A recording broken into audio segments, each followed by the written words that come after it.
এক পড়ুয়ার মৃত্যুকে কেন্দ্র করে বুধবার চূড়ান্ত উত্তেজনা ছড়িয়ে পড়ে কলকাতা দক্ষিণ শহরতলির বাঁশদ্রোণীতে। নবম শ্রেণীর এক ছাত্রের মৃত্যু ঘিরে গতকাল ব্যাপক গন্ডগোল চলে বাঁশদ্রোণীতে। তারই জেরে ব্যাপক উত্তেজনা ছড়িয়ে পড়ে ওই এলাকায়। বাঁশদ্রোণীতে থানা ঘেরাও করে বিক্ষোভ দেখায় জনতা।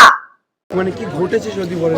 প্রথম থেকেই বলছি, বাচ্চাটা মানে আমাদের কোচিনে পড়ে, ও এসে মানে একদম এখানে সাইডে দাঁড়িয়েছে মদ্যপ অবস্থায়, যার হাত সেট নেই সে গাড়ি চালাচ্ছে, ড্রাইভিং করছে। কি গাড়ি ছিল? জেসিবি। মানে রাস্তার কাজ হচ্ছে? রাস্তার কাজ, সেটাও আমাদের টাকা দিয়ে হচ্ছে। আমরা 100 টাকা করে চাঁদা তুলে রাবিশ, বালি, সিমেন্ট এগুলি আমাদের টাকা দিয়ে হচ্ছে। না কাউন্সিলরের একটা কোনো টাকা খরচ হচ্ছে, না কিছু হচ্ছে না। এই রাস্তাটা যতদিন হচ্ছে আমি তো রয়েছি এখানে। আমি চলে রাস্তা সারাই হচ্ছিল। সকালে কটা নাগাদ দুর্ঘটনা ঘটলো? ঘটেছে 7টায়, সকাল 7টায় ঘটেছে ঘটনাটা। বাচ্চাটা কি পড়তে যাচ্ছিল বাগান থেকে? পড়তে এসছে, স্যারের বাড়ির সামনে নারকেল গাছটা ছিল ওখানটা, সাইডে দাঁড়িয়ে রয়েছে সাইকেলটা। আর যে ছোট জেসিবি, যে ছোট যেটা ইয়েটা আছে, ওটা পুরো ডাইরেক্ট নাকি বাচ্চাটার মাথায় পড়েছে, মাথায় লেগেছে। তাহলে ভাবুন বাচ্চাটার কি অবস্থা। এখন তো বাচ্চাটা মারা গেছে, তার বাবা মা কি করছে? আপনারা কি চাইছেন এখন? আমরা চাইছি কাউন্সিলর এখানে আসুক, এসে আমাদের জবাব দিক। রাস্তা কবে ঠিক হবে না, রাস্তা আমরা 10 মিনিটের মধ্যে ঠিক চাই। 10 মিনিট হয় না, 10 মিনিট হোক, যাই হোক, আমরা রাস্তা ঠিক চাই। বাণী মণ্ডল। কাউন্সিলর আসুক, কাউন্সিলর আসুক। কাউন্সিলর না, আমি বলছি প্রত্যক্ষদর্শী আপনারা। আপনারা কি দেখলেন সেই সময় যে ঘটনাটা ঘটলো? প্রথমত মানে দেখলাম তো, আমি তো বেরিয়েছি বেলার দিকে, দেখলাম এরকম ঘটনা। তো স্বাভাবিকভাবে আমার বাড়ির বাচ্চা হলেও আমারও সেম জিনিসটাই হতো, এবং দীনেশনগরে অন্য 5 জনের বাড়ির বাচ্চা হলেও সেম ঘটনাটাই ঘটতো। তো আমাদের বক্তব্যে একটাই, কাউন্সিলর আসুক, এসে কথা বলুক। কতদিনের মধ্যে এই রাস্তা কম করে হলেও 10-12 বছর ধরে এরকম চলছে, কোনো সলিউশন নেই। একটা অটো যদি ফল্টকে পড়ে যায়, ঠিক আছে, তো মানে কে দায়টা নেবে? তার দায় কারুরই নয়। কাউন্সিলর তো আসছেই না, উল্টো উনি থানায় বসে রয়েছে।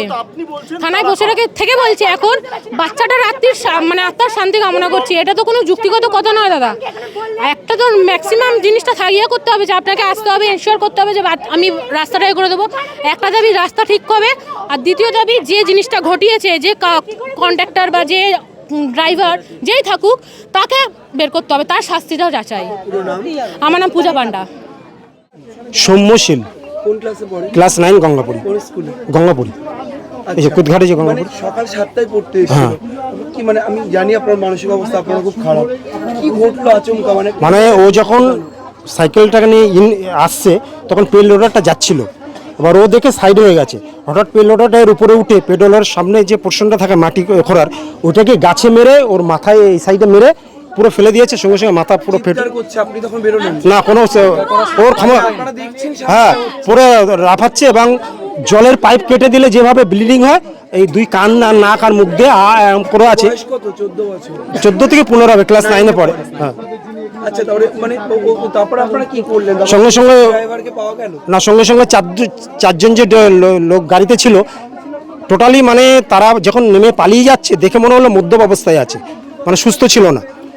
4 জন পালিয়ে গেল, এবং একজন দেখলাম আমরা যখন তারপরে মেন একটা ঘটনা করলে ওইদিকে ফোকাস করেছি, ওকে তাতে তুলতে হবে, তখন দেখছি নড়ছে। তাহলে যদি হাসপাতালে নিয়ে গেলে বাঁচানো যায়, তা তুলবার সময় ও একটা নিঃশ্বাস ছাড়লো, তখনই ও মারা গেছে। তারপরে তাও আমরা একটা উবের দাঁড়িয়ে ছিল, উবের গাড়িতে আমরা তুলে দিয়েছিলাম। হ্যাঁ, তারপরে আমি বাবা আমাকে ফোন করি যে আপনি তাড়াতাড়ি কোচিনে আসুন। পুরো নাম? সন্তোষ রায়।